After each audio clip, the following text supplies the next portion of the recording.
बिल्कुल सही है।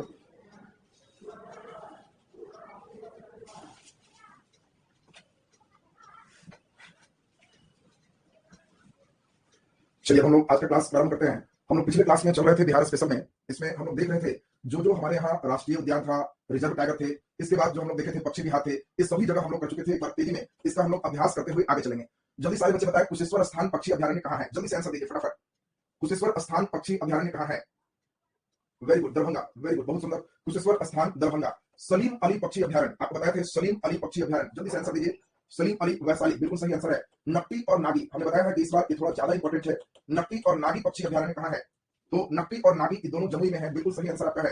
कांवर पक्षी अभ्यारण्य कहाँ है? तो आपको बताए थे कांवर बेगूसराय, कांवर बेगूसराय, बिल्कुल सही आंसर है। तो पिछला क्लास आप सभी लोग को हम मान के चल रहे हैं कि एकदम कंप्लीट यहाँ तक है।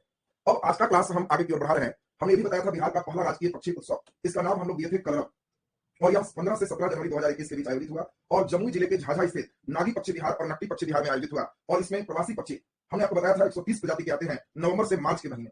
तो यहां तक आपको लिखा हुआ भी है पिछले क्लास में। अब आज का क्लास हम यहां से आगे बढ़ा रहे हैं, तो ध्यान दिया जाए। सबसे पहले आज के क्लास में हम लोग चलेंगे वनाच्छादन, वन से संबंधित बात हम लोग करें। नीचे हेडिंग कर दे, बिहार में वनाच्छादन। बिहार में वनाच्छादन, वनाच्छादन का मतलब है वन से आच्छादित जो क्षेत्र है उसको वनाच्छादन कहते हैं। वन से आच्छादित मतलब जितने दूर वन का विस्तार है वो वन से आच्छादित क्षेत्र है, वनाच्छादन है। लिख दीजिए वनाच्छादन में, वनाच्छादन। चलिए बढ़िया से एक एक लाइन हम लोग समझते चले, ध्यान दीजिए सब कुछ, ध्यान दे। बिहार में हम लोग पढ़ चुके हैं 33% हिस्से में वन होना आवश्यक है। आपसे कभी भी कहेगा कि बताए पर्यावरण के संतुलन के लिए कितने प्रतिशत हिस्से में वन होना आवश्यक है, तो आपको ध्यान रखना है पर्यावरण के संतुलन के लिए 33% हिस्से में वन होना आवश्यक है। लेकिन बिहार वन की दृष्टि से काफी खराब स्थिति में है। बिहार में 18-19 तक का डाटा आपको आर्थिक समीक्षा में है और यही डाटा आपसे पूछा जाए।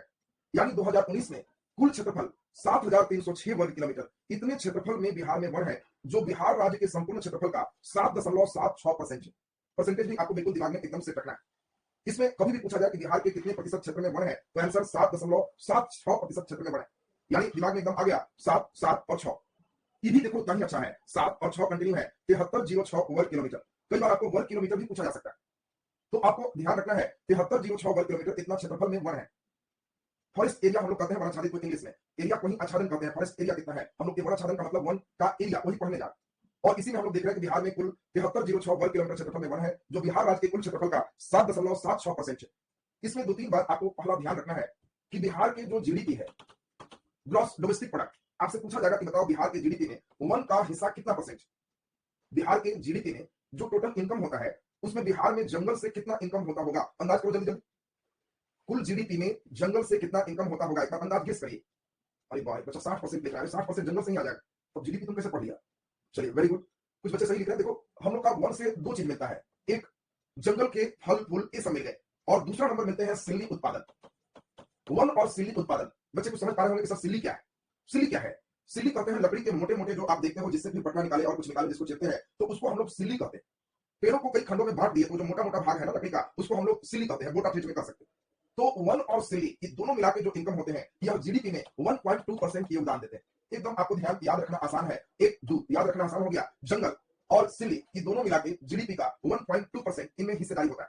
अच्छा ये बताओ बिहार कृषि प्रधान राज्य है, पिछले 5 वर्षों में जो कृषि का जीडीपी में योगदान होगा कितना परसेंट रहा होगा? कृषि वाला सोचो, जंगल तो 1.2% है, वन दिमाग में बैठा लेना, जंगल का फिर खड़ा खड़ा तो 1.2।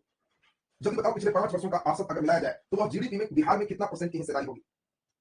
बॉय बच्चा 67% दिख रहा है। कृषि क्षेत्र अब तो कम गया ना, तो उसका बहुत ज्यादा है, 7.9% हिस्सेदारी जीडीपी में ये इसका है कृषि क्षेत्र। बाकी वन और सिल्ली का 1.2%। तो हम लोग लिखते हुए यहाँ से बढ़ेंगे, फिर हम लोग यहाँ से आगे की ओर धीरे धीरे स्टेप बढ़ाएंगे। वनाच्छादन फॉरेस्ट एरिया हेडिंग दे दीजिए और लिख दीजिए जल्दी से, नीचे हेडिंग दे दीजिए वनाच्छादन और नीचे डैश लिख दीजिए पर्यावरण के संतुलन के लिए, पर्यावरण के संतुलन के लिए, पर्यावरण के संतुलन के लिए न्यूनतम न्यूनतम 33% हिस्से में वन होना आवश्यक है। पर्यावरण के संतुलन के लिए न्यूनतम 33% हिस्से में वन होना आवश्यक है। पर्यावरण के संतुलन के लिए न्यूनतम 33% हिस्से में वन होना आवश्यक है। नीचे स्टार लगा के डैश लिख दीजिए। वर्ष 2018-19 के आंकड़े के अनुसार, वर्ष 2018-19 के आंकड़े के अनुसार, वर्ष 2018-19 के आंकड़े के अनुसार बिहार में 7,306 वर्ग किलोमीटर के क्षेत्रफल में किलोमीटर के क्षेत्रफल में, बिहार के 7,306 वर्ग किलोमीटर के क्षेत्रफल में वन उपस्थित है। 7,306 वर्ग किलोमीटर के क्षेत्रफल में वन उपस्थित है। वन उपस्थित है। नीचे डैश करके लिख दीजिए, नीचे डैश लिखिए। बिहार राज्य के कुल क्षेत्रफल का, बिहार राज्य के कुल क्षेत्रफल का 7.76% हिस्से में, 7.76% हिस्से में वन है। बिहार राज्य के कुल क्षेत्रफल का 7.76% हिस्से में वन है। 7.76% हिस्से में वन है। 7.76% हिस्से में वन है। नीचे डैश करके लिख दीजिए। वन और सिली, वन और सिली, वन और सिली उत्पादन का बिहार के जीडीपी में, वन और सिली उत्पादन का बिहार के जीडीपी में, वन और सिली उत्पादन का बिहार के जीडीपी में, बिहार के जीडीपी में 1.2% का योगदान है। 1.2% का योगदान है। 1.2% का योगदान है। कृषि वाला लिख दीजिए, नीचे डैश करके लिख दे। पिछले 5 वर्षों में, पिछले 5 वर्षों में, पिछले 5 वर्षों में कृषि क्षेत्र में, कृषि क्षेत्र में, कृषि क्षेत्र में उत्पादन का औसत, उत्पादन के औसत, औसत का योगदान बिहार के जीडीपी में, का योगदान बिहार के जीडीपी में, का योगदान बिहार के जीडीपी में 7.9% है। बिहार के जीडीपी में 7.9% है। 7.9% है। चलिए एक इंपॉर्टेंट बात हम लोग समझेंगे, ध्यान दीजिए। वन कई प्रकार के होते हैं और इसीलिए क्वेश्चन यहां से आपको बदल सकता है। पहले एक स्टेप समझें। एक को कहते हैं वेरी डेंस फॉरेस्ट, इसको VDF कहते हैं, अति सघन वन। कभी भी आपको VDF शब्द मिले, VDF, तो आप ध्यान रखना कि वेरी डेंस फॉरेस्ट की बात हो रही है। अति सघन वन, इसमें वन एक दूसरे के काफी करीब होते हैं, तो इसको वेरी डेंस हम लोग फॉरेस्ट के नाम से जानते हैं। इसके बाद हम लोग को जरा ध्यान देना है, दूसरा नंबर है मध्यम सघन वन, इसको हम लोग मीडियम डेंस फॉरेस्ट के नाम से जानते हैं, इसीलिए इसको MDF लिखा हुआ है, मीडियम डेंस फॉरेस्ट। जब हम लिखेंगे MDF तो आपको ध्यान रखना है कि मीडियम डेंस फॉरेस्ट की बात हो रही है। और तीसरा नंबर है खुला वन। ये मीडियम का मतलब कुछ कम घना है, खुला का मतलब दूर दूर है लेकिन एरिया ज्यादा है, पेड़ भी ज्यादा, और इसलिए इसको हम लोग OF कहते हैं, ओपन फॉरेस्ट के नाम से जानते हैं। तो 3 नाम आपको मिल रहा है, VDF, MDF और OF। OF का मतलब हो गया ओपन फॉरेस्ट, खुले वन। MDF का मतलब हो गया मीडियम डेंस फॉरेस्ट और वेरी डेंस फॉरेस्ट। ये तीनों जंगलों का अगर हम योगदान देखें तो अगर हम देखें, यह 2019 का डाटा है। बिहार में वेरी डेंस फॉरेस्ट का मतलब अत्यंत सघन वन का क्षेत्रफल वर्ग किलोमीटर में सबसे कम है।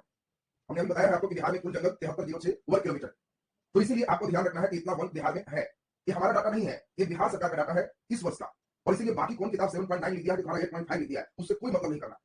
और इसीलिए आपको ध्यान रखना है कि इसमें जो डाटा दिया हुआ है आर्थिक समीक्षा बिहार सरकार ने, कई पेज में देखोगे सब जगह पूरे मिला के भी इतना ही एरिया है, और बिहार के कुल एरिया का 7.676% ही। अब हम लोग जरा ध्यान दीजिए, तो बिहार में सबसे कम वन है अत्यंत सघन वन। आप समझ नहीं पा रहे हो, बिहार में सबसे कम वन अत्यंत सघन वन होंगे। इसके बाद सबसे ज्यादा वन कौन है, तो ओपन फॉरेस्ट बिहार में सबसे ज्यादा। इसलिए आपको कभी भी क्वेश्चन देगा कि बिहार में ज्यादा वन है तो खुले वन ये सबसे ज्यादा, सबसे कम है अति सघन वन ये सबसे कम।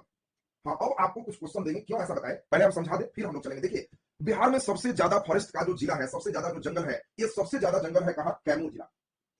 आपसे पूछा जाएगा कि बताओ बिहार में सबसे ज्यादा जंगल कहां है, कैमूर में। दूसरा नंबर कहां है, पश्चिमी चंपारण। तीसरा नंबर रोहतास, चौथा नंबर जमुई और 5वां नंबर गया। ये 5 जिला को अगर हम जोड़ दें तो बिहार में जितने जंगल हैं, ये 5 जिला ही केवल संयुक्त रूप से 53% का योगदान देते हैं। मतलब 5 में 53% है, बाकी 33 जिला मिल जाए सब, तो सोचो 100 में से 53 घटाओगे तो 47%। ये 5 जिला ही सबसे इंपॉर्टेंट है, ये संयुक्त रूप से 53% का योगदान देता है। अब यहां से आपको क्वेश्चन देगा, जल्दी जल्दी क्वेश्चन का देखिए आंसर, आपको देखते हैं कितने बच्चे बता पाते हैं। आपसे क्वेश्चन दे रहा है कि अत्यंत सघन वन की दृष्टि से बिहार का कौन सा जिला होगा, जल्दी से आंसर दे दीजिए। गूगल वाला आंसर नहीं मारना है, गूगल वाले आंसर से कोई मतलब नहीं है। गूगल में क्या दे रहा है, आंसर मारोगे तो गूगल वाला ही नंबर आएगा। हम लोग को जो सरकारी गवर्नमेंट पुस्तक है बस उसी डाटा से चल रहा है, हम लोग को गूगल के आंसर से नहीं मतलब। आपसे हमने क्वेश्चन पूछा कि बताओ अत्यंत सघन वन, सबसे ज्यादा घना वन बिहार के किस जिला में है, जल्दी से आंसर बताओ। फर्स्ट नंबर पोजीशन कौन है, वेरी गुड, कैमूर। देखिए सही आंसर यहाँ पे पश्चिमी चंपारण होगा। जो बच्चे कैमूर मारोगे उनको 0 नंबर हो जाएगा, इसलिए तुमको कंसेप्ट यहाँ पर ठीक से रखना हो। हम लोग आगे पढ़ेंगे कि ये जो तुम देख रहे हो पश्चिम चंपारण का मतलब सोमेश्वर पहाड़ी वाला हिस्सा हो गया, और सोमेश्वर पहाड़ी का जब हिस्सा हो गया तो यहाँ पे आर्द्र पतझड़ वन पाए जाते हैं, और यह वन सोमेश्वर पहाड़ी के क्षेत्र होने के कारण यहाँ ज्यादा सघन होगा। बाकी ये जो कैमूर का पहाड़ तुम पठार देख रहे हो, विंध्य श्रेणी जो इधर कंटिन्यू किया है, आपको पढ़ा भी चुके हैं, इस हिस्से में आपको ध्यान रखना है खुला वन, ओपन वन सबसे ज्यादा है। और इसीलिए आपको कभी भी क्वेश्चन पूछेगा कि बिहार में अत्यंत सघन वन का सबसे अधिक पाया जाने वाला जिला कौन है, तो आंसर होगा पश्चिम चंपारण। खुला वन सबसे ज्यादा पाया जाता है कैमूर। कुछ नहीं भी बोलेगा तो कैमूर सही आंसर। तो अब हम समझते हैं कि आप 5 जिला आपको बिल्कुल दिमाग में आ जाएगा। सबसे कम जंगल बताओ किस जिला में है, जल्दी से आंसर दे दीजिए। सबसे कम वन बिहार के किस जिला में? तो पिछले दिन ही बताए हैं कि सबसे कम वन बिहार के जहानाबाद जिले में है। पिछले क्लास में बताए हैं जहानाबाद जिले में वन की संख्या परसेंट सबसे कम रहा है। अब इसमें जरा ध्यान से सुनो क्वेश्चन कैसे दे। अब आपको क्वेश्चन जान के कई बार ऐसा भी होता है समझदारी स्तर का क्वेश्चन दे, और समझदारी स्तर का मतलब हो गया कि बच्चे के अंदर सोचने की क्षमता कितनी अच्छी विकसित है। अब आपको देगा कि बिहार के किन क्षेत्र में वन सबसे कम पाए जाते हैं, बिहार के किन क्षेत्र में वन सबसे कम पाए जाते हैं। चॉइस ए आपको देगा सोमेश्वर के पहाड़ी क्षेत्र, बी में आपको देगा कैमूर का पहाड़ी क्षेत्र, सी में आपको दे रहा है, मान लो इसी तरह का चॉइस दे रहा है, और इसमें दे रहा है सी मैदानी भाग, मैदानी भाग, और डी में आपको दे रहा है दक्षिण का पहाड़ी क्षेत्र। अब आप बताओ बिहार में सबसे कम वन कहां पाए जाते हैं? वेरी गुड, देखिए सभी बच्चे देखो बिल्कुल सही आंसर दे रहे हो। यहां बिल्कुल स्पष्ट है कि बिहार का जो मैदानी भाग है, यहां जनसंख्या का घनत्व सबसे ज्यादा होता है, डेंस पॉपुलेशन है, और इन मैदानी भाग में काफी उपजाऊ मिट्टी होते हैं, और इन उपजाऊ मिट्टी में हम लोग जो देखते हैं किसान उत्पादन करने के लिए ज्यादा प्रेरित रहते हैं, न कि वन लगाने के लिए, इसलिए मैदानी भाग में वन सबसे कम है। बिल्कुल सही आंसर आपका। तो चलिए जल्दी से हम लोग लिख देंगे इसमें, फटाफट लिख दीजिए। बिहार के जिला जो सर्वाधिक वनाच्छादित है, बिहार का जिला जो सर्वाधिक वनाच्छादित है, बिहार का जिला जो सर्वाधिक वनाच्छादित है, सर्वाधिक वनाच्छादित है, पहला नंबर लिख दीजिए कैमूर। कैमूर एरिया लिखना होगा तो एरिया में ब्रैकेट में लिख सकते हो, नहीं चाहे तो जरूरत नहीं है ऐसा परीक्षा में। पहला नंबर कैमूर। दूसरा नंबर लिख दीजिए पश्चिम चंपारण, पश्चिम चंपारण, पश्चिम चंपारण। तीसरा नंबर लिखिए रोहतास, रोहतास। चौथा नंबर लिखिए जमुई, जमुई। और पांचवा नंबर लिखिए गया। कैमूर, पश्चिम चंपारण, रोहतास, जमुई और गया, गया। नीचे डैश देके लिख दीजिए, नीचे डैश देके यह 5 जिला, यह 5 जिला संयुक्त रूप से, यह 5 जिला संयुक्त रूप से, संयुक्त रूप से बिहार के कुल वन का, बिहार के कुल वन का 53% वन रखता है, बिहार के कुल वन का 53% वन रखता है, बिहार के कुल वन का 53% वन रखता है, 53% वन रखता है।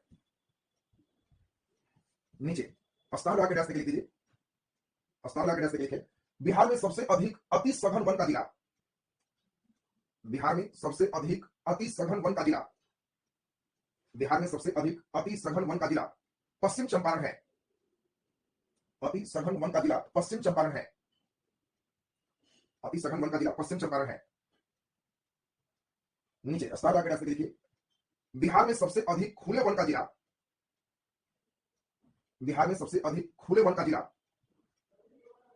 खुले वन का जिला, खुले वन का जिला कैमूर में है, कैमूर में है, कैमूर में है।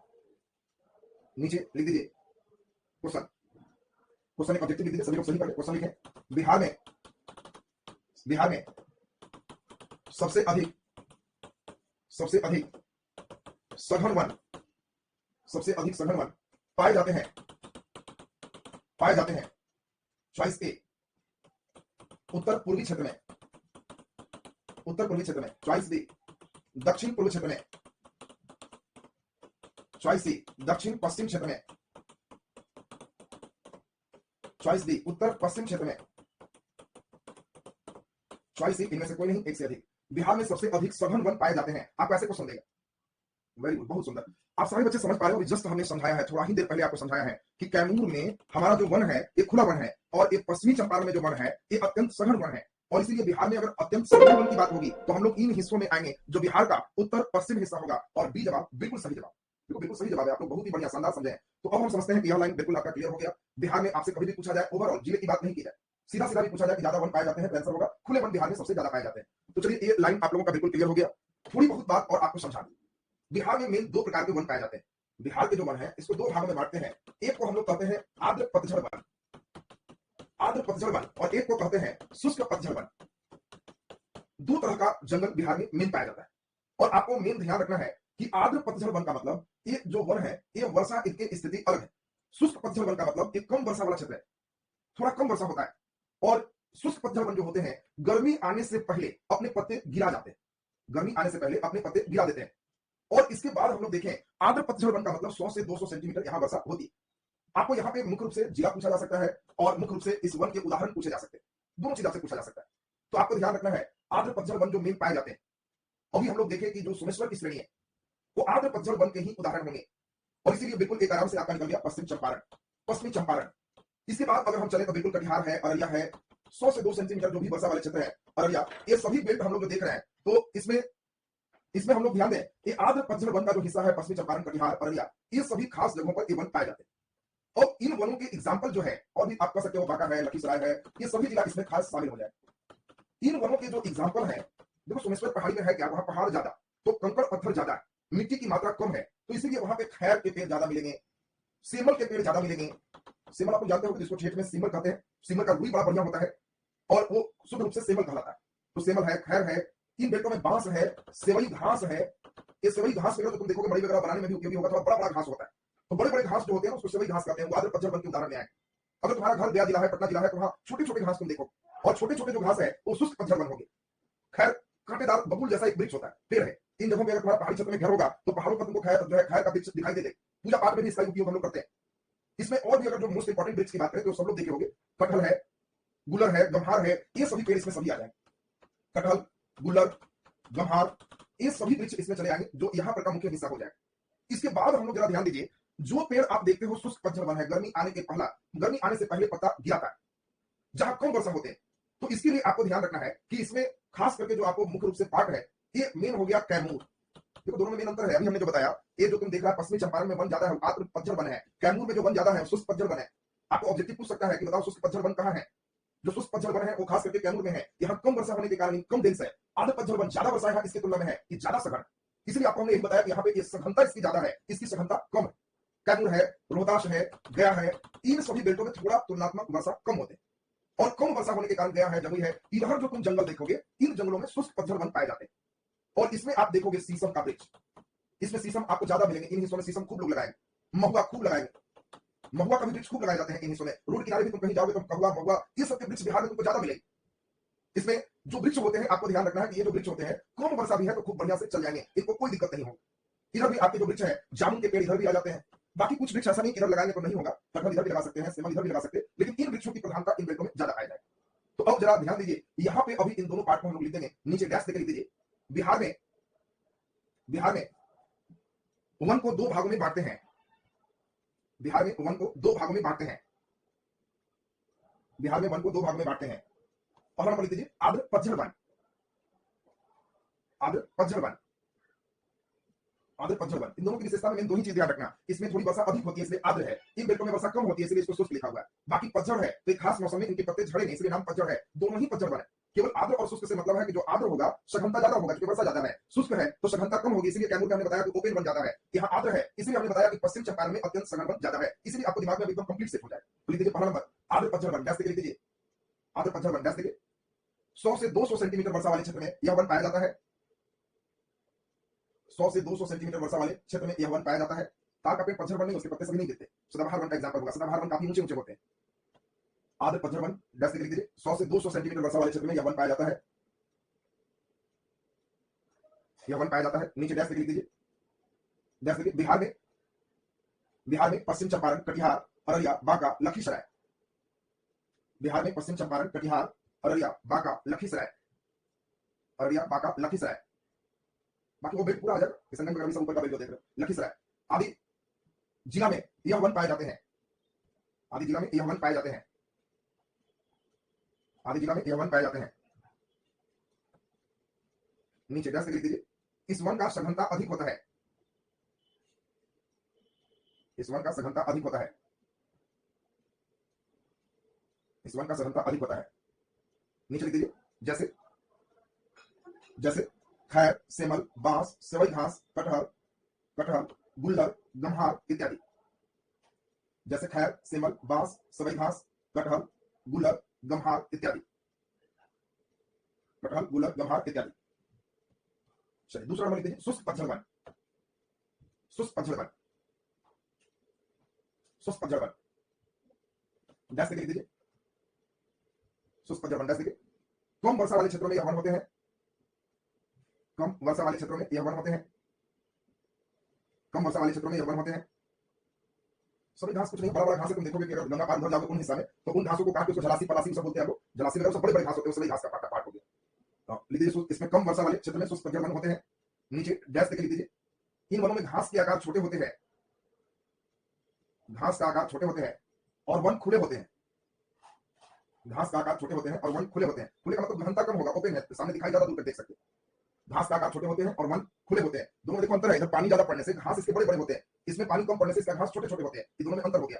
हाँ, बांस भी एक प्रकार का घास ही होता है। अब बांस को वन में गिनना भी बंद हो गया। आपको पूछा जाएगा कौन सा वृक्ष को वन में नहीं गिनते हैं, तो आंसर बांस होगा। पहले बांस को भी गिनते थे, अब बांस को वन में नहीं गिनते हैं, ध्यान रखना।